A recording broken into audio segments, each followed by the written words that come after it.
Making friends at 50 is time well spent. Who's left to talk to when you're too busy for true friendships?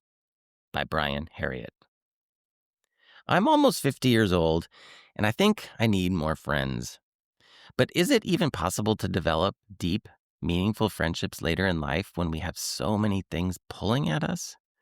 Claire asked me several times point blank, if not me, who would you talk with about something really important? I do have friends and we have fun together, but I couldn't give her a good answer. I realized I just deal with things myself. It's been okay, but I'm missing out should anything really serious ever arise. I suspect my experience is common. As we age, we become wiser. But by the time we recognize the importance of having someone to talk to about life, our struggles, and our feelings, we find out that our options are slim. I've listened to more than a few podcasts discussing today's loneliness epidemic, especially among men. When I listen, I learn that we are the sex that doesn't communicate well. We let relationships from earlier in life, like our childhood friendships and college buddies, atrophy. Our focus turns to work, family, and health. Nowhere on the priority list is invest in friendships. Social media is often touted as the reason we're lonely. It's made us more distant, less connected. We sit in isolation and we scroll. We laugh about whatever we're fed on TikTok. We envy the perfect family portraits placed on Instagram. I don't actually spend much time on these platforms, but I'm still lonely. I think an equally important explanation for our loneliness is that we're busy. We need more time to invest in friendships. Luckily, I do have time. I simply have to make an effort, and I've begun to do just that.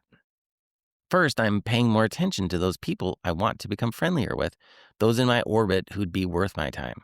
Now, this isn't me being elitist. I only want to deepen my friendships with the right people. For me, it's about absolute kindness, connection, and ease. Who wants a relationship to be difficult? And I need the same in reverse.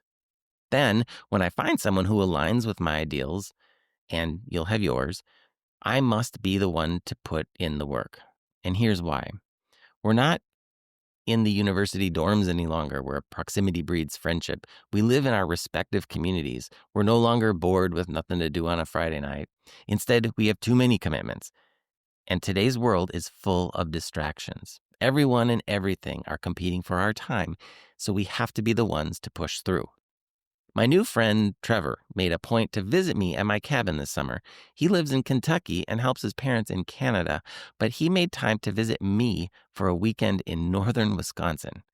That is a friend.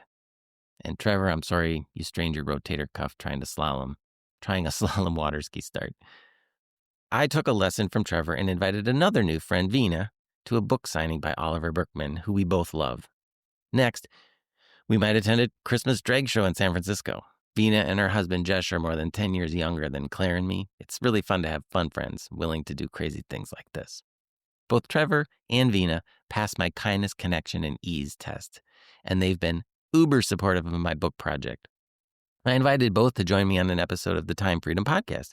And if you want to meet these genuinely wonderful human beings, you have got to give the show a listen. We tell ourselves we don't have time to develop new friendships this late in life. But I say, what could possibly matter more? I'm choosing to make time for the people who matter, and it's never too late to start.